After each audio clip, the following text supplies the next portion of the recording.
Welcome to Section 420, Talkin Yankees. Well, shoo! Yankee fans can breathe a little sigh of relief. The Yankees survived the Cleveland Guardians, winning Game 5 of the Divisional Series. Again, the Yankees were, supposed to play dominate in the series, and the Guardians put up a good fight. And again, when the Yankees were down 2-1, there thoughts in your mind that the Yankees would be upset and this would have been a disaster of the season. But thanks to a lot of Gerrit Cole, who we'll get into as we analyze each of these games, we're able to power the Yankees through there, get it to a Game 5 in the home ball field in the Bronx there. And thanks with just a little help from Mother Nature there, Yankees are able to survive Cleveland and will now go on to face the Houston Astros, which we all, the entire season, these kind of two we figured out was going to be in the American League Championship Series. So the Yankees will now go immediately right to Houston, face off against the Astros with an opportunity to go to the World Series there. So we'll break that all down, we'll break down the games. But before we get there, the great news about this postseason continuing, it gives even more chance for you to subscribe to the podcast. So you're seeing me here, you like to see me, but you can hear me more, get wrap-ups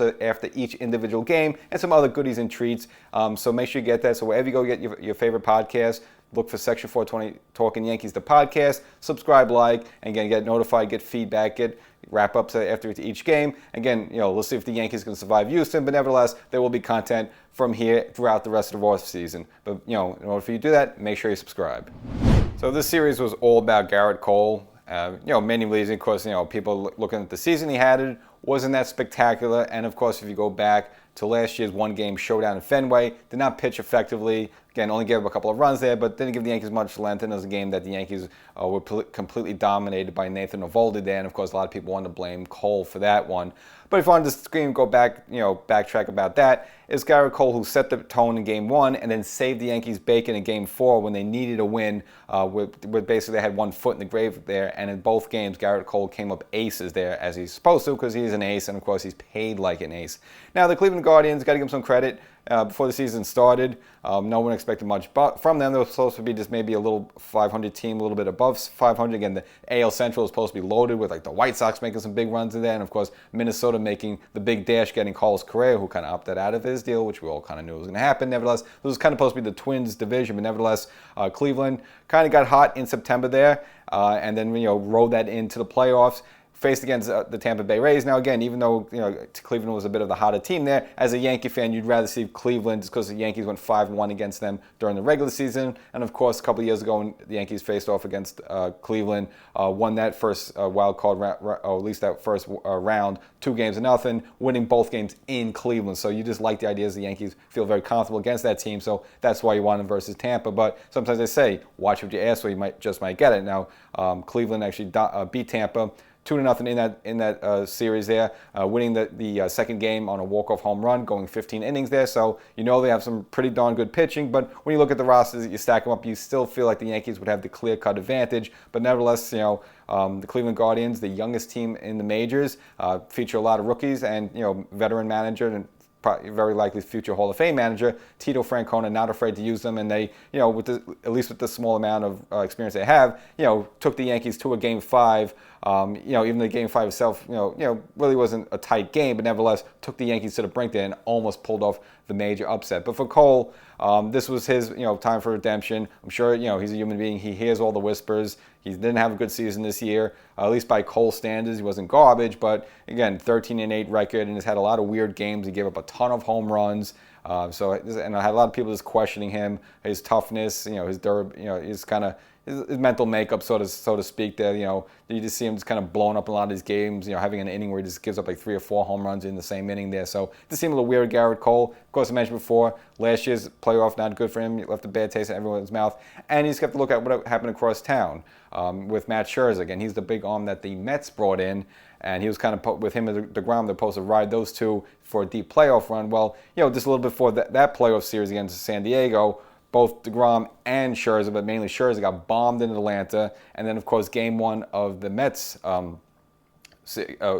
round against San Diego, Scherzer gets bombed in that one as well. So Cole's out. Everyone's talking about Scherzer, the big arm over there for the Mets that they brought in, bombed out. Now it's sort of like, Cole, all right, it's your turn. Now what are you going to do? So you got to figure that's playing in his mind. And even if that's not enough pressure, just minutes before the Yankees started Game 1 of the Divisional Series, of course, you had Houston facing off against Seattle. Now, Seattle was up big in that game. Houston would climb back to it and bring it to 7-5 in the ninth inning. And with 2 on, Alvarez hits a game-winning, dramatic 3-run home run in the bottom of the ninth. It doesn't get more dramatic than that. To push Houston to get the first win there, and because that's the team that the Yankees chasing, and you don't want them to finish before you do if you're the Yankees, because you at least want to have an opportunity. Yes, Houston's probably gonna be favored, but at least have an opportunity to maybe line up your pitchers just so you get the matchups that you want as best as possible. Not what the Yankees have right now, literally, because after this Game 5, they go right to Houston the next day and get right into it. Houston's been waiting for a few days. They got everything lined up their way you want to. So if you're Cole, you have to win that Game 1 because Houston did. You want to keep up with them.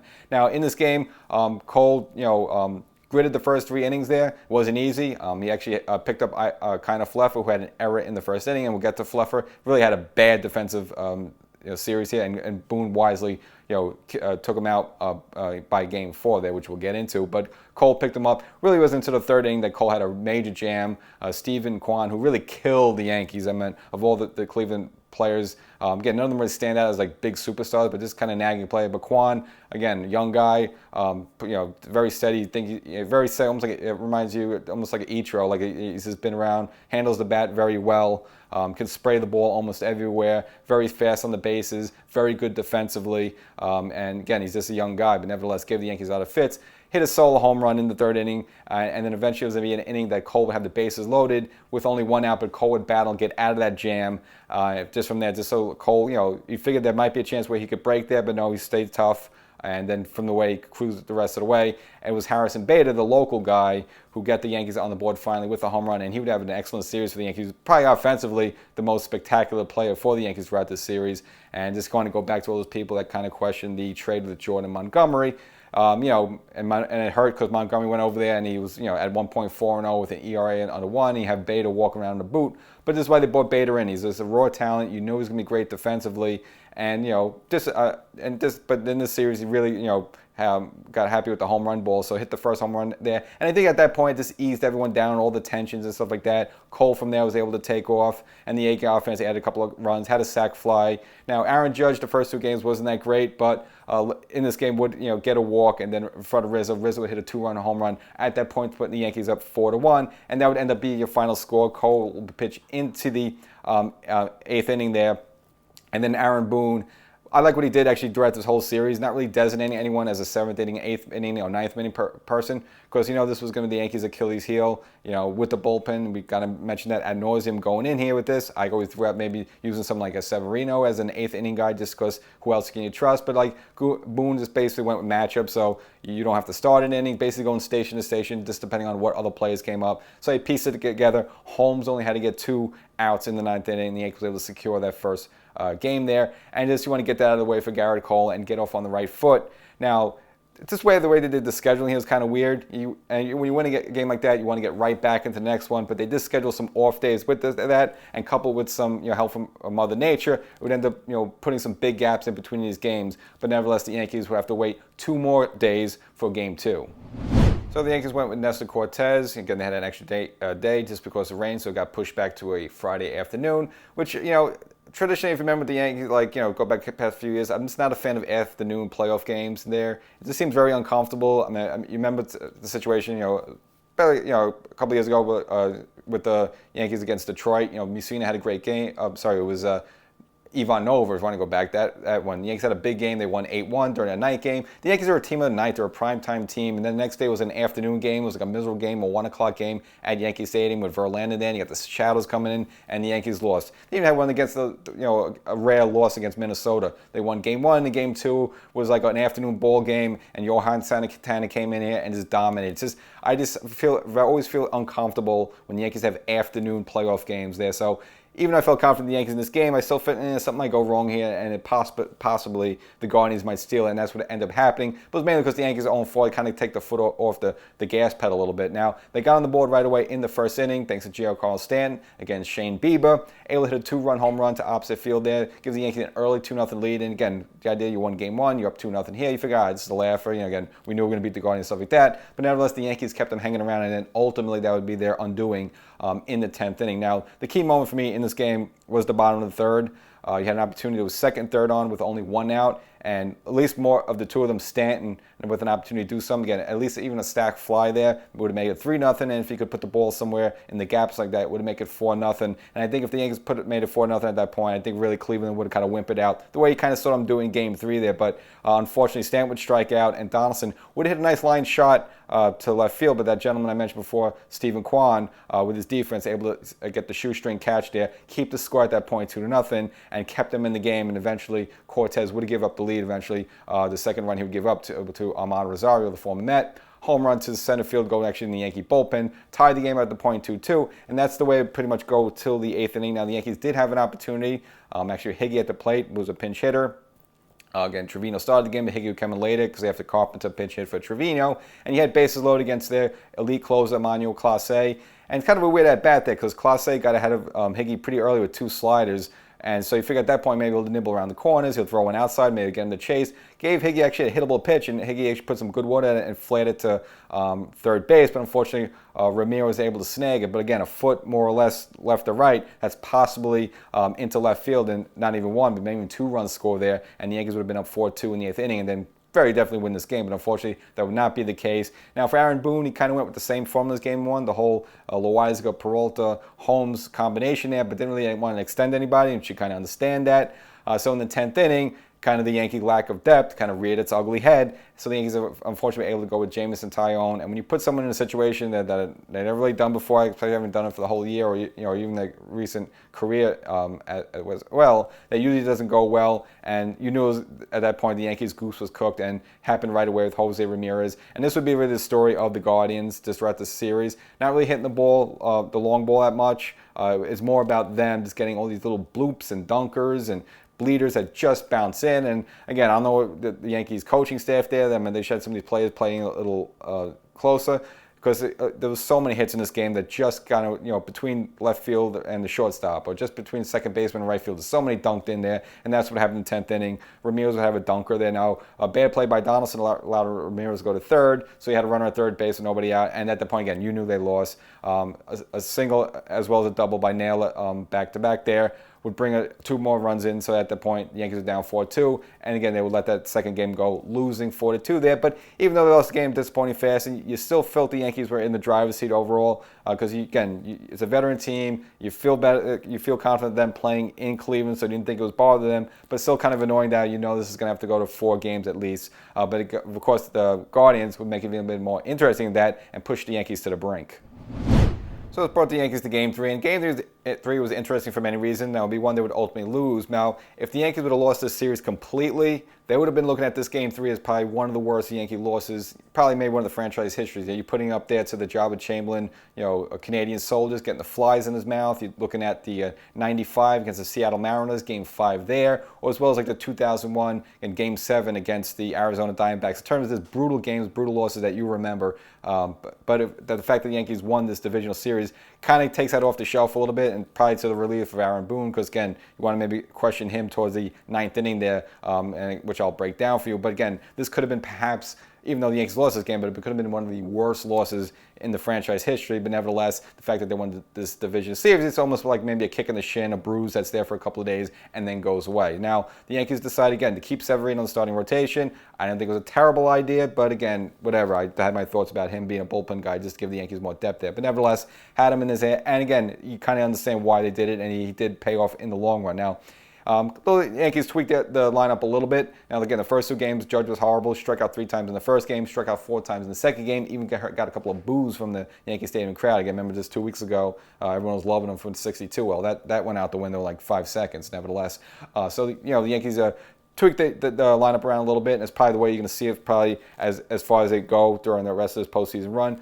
moving Gleyber Torres to the leadoff spot, even though he's not really an ideal leadoff hitter, and then moving Judge to the second place hole. Just maybe just give him take a little pressure off, and maybe put his Judge in some situations where maybe someone's on before him. Maybe he'll get some better pitches to hit because he was not getting much. Again, even during that final run to get 62, and of course not getting anything much in the first and second games there. And the other move was moving Oswaldo Cabrera down to the ninth hole. Again, the first 2 games, a lot of strikeouts, and getting a lot of swing at a lot of pitches out of the zone as well there. So maybe to take a little pressure off of him putting in the ninth hole, and that would end up paying off in this game. Now, Severino at that point hadn't pitched in almost 2 weeks. Again, last time we saw him was in Texas. Gave the Yankees 7 no-hit innings, wanted to finish off the game, but of course, again, they wanted to reserve him for these moments. So as much as he wanted to be in there, you kind of understand why they did it. But again, for Severino, you knew early on he possibly might have been shaky, and that would be the case. Would give up a couple of runs early, but nevertheless, the Yankees would settle down. And it'll be Aaron Judge with a run. Will get the Yankees right back in the game with his first home run of this series, tying the game at the point 2-2. And then Oswaldo Cabrera, who doubled early in the game, will get into one himself off of Tristan McKenzie, hitting a 2-run home run, putting the Yankees up that point 4-2 there. And again, Cabrera, and I mentioned this in the podcast, a little classless lay after the home run. It's like, right, you're a rookie, it's your first stand there. He kind of did the whole bat flip and standing there at home plate and like posing and stuff like come on. I mean, you can't be doing that. At this stage of your career, you just got here. You've just been here for like a month or so, man. Really, but anyway, that's the way the game is. Nevertheless, the Yankees would be up 4-2 at the point, and then that gentleman Harrison Bader, who hit the big home run in Game 1, kind of got the Yankee offense off the board there. Hit another big home run at that point, put them up 5-2. And Severino would go strong from there, like at one point retiring 10 in a row, really picking up steam there, but would tire out eventually in the 6th inning. They would have to yank him out. Now, this was the game where you look at it kind of fluffer, sloppy in the field. I mean, early on in the game, there was a little flare with a run on first base to him, and he kind of caught it between. He didn't know if he wanted to catch it and snag it for the out, or maybe let it drop in and then go for the double play. And he did neither. He kind of had a brain freeze there, allowed both runners to get on. And then at another point in this game with Jimenez would hit a ground ball to him. He would kind of backhand it in the shortstop hole. And this is the way he decided to go across his body there. Jimenez was able to get on base, and that would be the 3rd run that Severino would be charged with. Again, Trevino would be the one to actually get him in there, come out of the bullpen. But nevertheless, the run was charged to Severino. And then, of course, in the 9th inning there, where everything fell apart for the Yankees. Wandy Peralta was in his 3rd inning of work, and kind of, Boone was really pushing him, looking him to finish out the game. Now, the whole big thing here was that since Holmes pitched a Friday game and inning there, Boone did not want to use him for 2 games in a row. Now, remember, Holmes was kind of, they shut him down for the rest of the regular season, missed about 6 games there, gave him the quarter of his own shot. Now, Holmes claimed that, look, he was fine and he was ready to go, he was expected to go. So when the bullpen phone rang and they decided to warm up Clark Schmidt there, everyone seemed surprised, including Holmes there. And even after the game, Severino would question that move, and it seems like other people in the clubhouse weren't too sure there. So very miscommunication. Like, it seemed like Holmes had no idea he was not supposed to be available for that game. So, just kind of a weird there drop off. I'm not saying Holmes would have gotten out of that jam, but, you have a situation like that. It ended up with runners on first and second, and you're putting Clark Schmidt in there with just 1 out. This is something this guy has never really done before, at least in postseason. I know the Yankees used him a couple times to close out a few games during the regular season. I think one of them was one of the Subway Series games, but this is a totally different beast. He's a rookie, 26-year-old. You're going to put him in the spot here to get 2 major outs there. Again, you much rather see Clay Holmes in that situation. And if you lose the game, fine, but at least you lose it with a guy who's had a ton of experience, at least doing this during the season for the Yankees. Not a kid there, but unfortunately for Schmidt, give up a little flare bloop to shortstop there. Now, in the kind of left his credit there, it was more of a defensive positioning why he wasn't in the shortstop was normally. He had everyone shifted over looking for a double play there, but the ball drops in. Now, he kept the ball in the infield, so no one scored there. But unfortunately from there, it was still a bases-loaded situation with the dangerous Josh Naylor up now. Clark Schmidt, to his credit, buckled down, gave 3 nasty curveballs to Naylor there, and shockingly got the strikeout there. And you thought for maybe a second, hey, maybe they could hold on to this 5-3 win there. But unfortunately, up next was Oscar Gonzalez. And Gonzalez fouled off a couple of pitches. Now, Schmidt was ahead 1-2. Unfortunately, threw a pitch low and away. It wasn't a terrible pitch at all, and I don't blame him. But Gonzalez was able to just put enough wood on it, get it to go up the middle. Again, Clark Schmidt tried to turn his body backhand, at least knock the ball down, but that not be the case. Ball goes into center field, and of course, the 2 outs, everyone's running, and of course,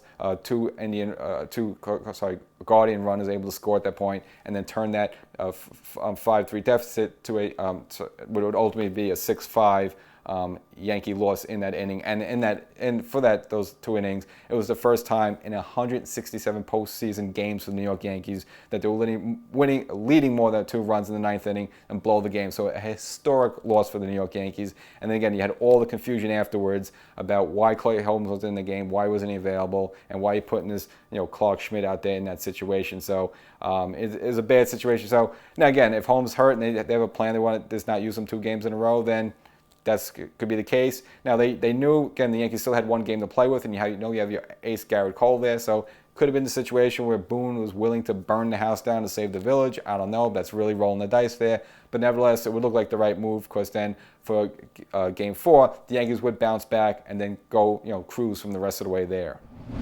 So after one of the worst postseason losses in Yankees history, it was Gerrit Cole's job now to save them, at least save the series and save them from embarrassment. Now, at that point, you're willing to maybe say, look, if you could tie this series up 2-2 and we go to Yankee Stadium, whatever happens at that point.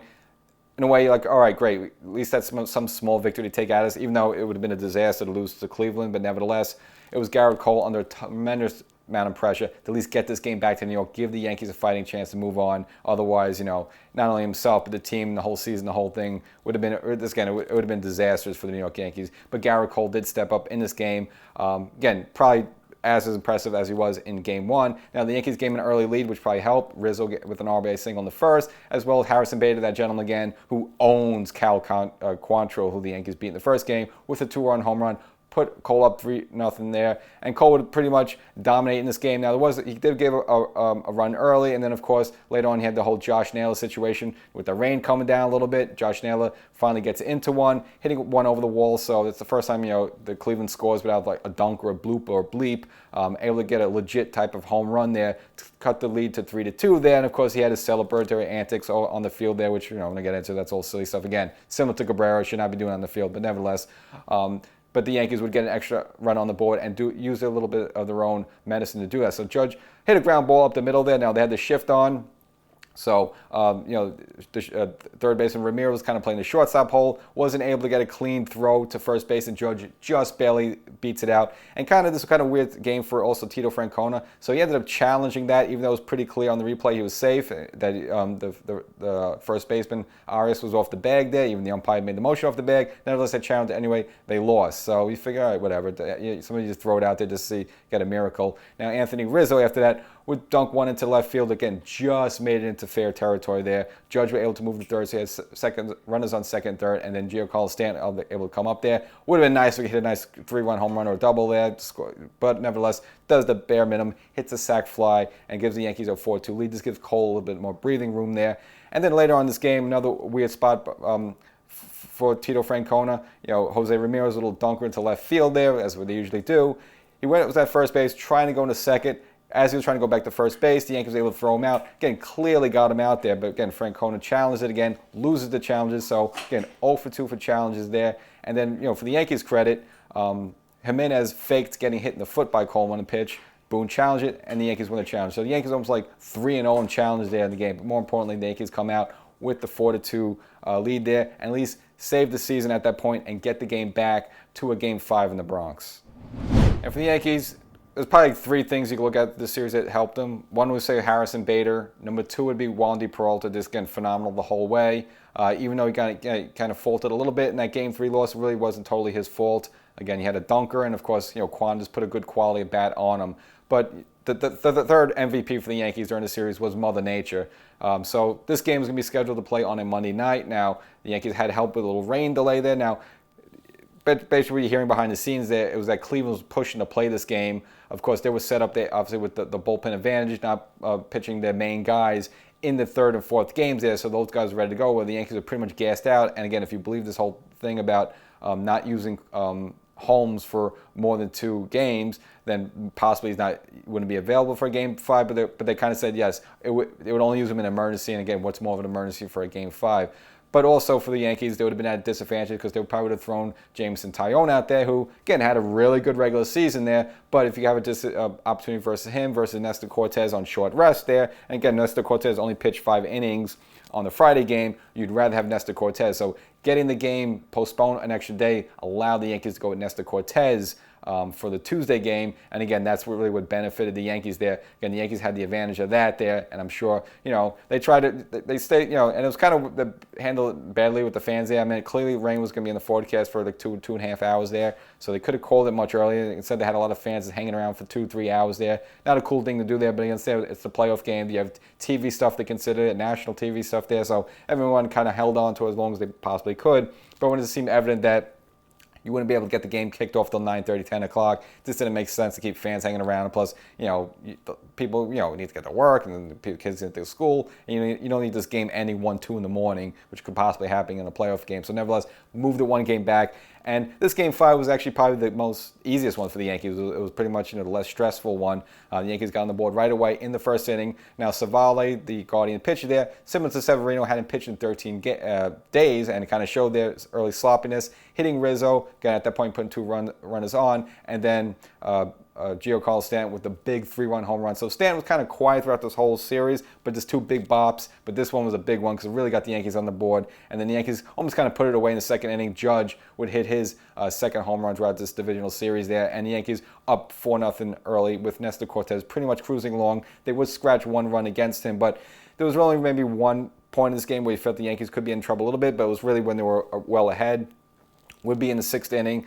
With runners on second, third, one out, and that Josh Naylor up against Loizaga. Now, Naylor hit it right up the middle there, and normally that should have been a 2-run RBI, which at least would have pulled Cleveland from 5-1 to 5-3, and then at that point, it's a ball game again. But nevertheless, Oswaldo Cabrera positioned perfectly to catch the line out, and of course, Loizaga able to strike out the next batter, gets out of that jam. Now, the 9th inning, a little bit dicey as well. You had 2 runners on with funny enough, Marcus Stroh, and again, he was the one who kind of got involved with the fans throwing the beer at him early this season there, but he would make the final out, swing at the first pitch, ground out to shortstop, and the Yankees would hold on, win the 5th game 5-1, eliminating Cleveland, and then going on to face the Houston Astros. And again, it was a series that the Yankees shouldn't have let go that far. They kind of shot themselves in the foot a little bit, especially with Game 3, but nevertheless, showed some guts, and Cole showed some guts there. So if any fans want to question Cole for 2022, you can't there, because no matter what happens moving forward there, Cole did his part, saved the Yankee season almost single-handedly.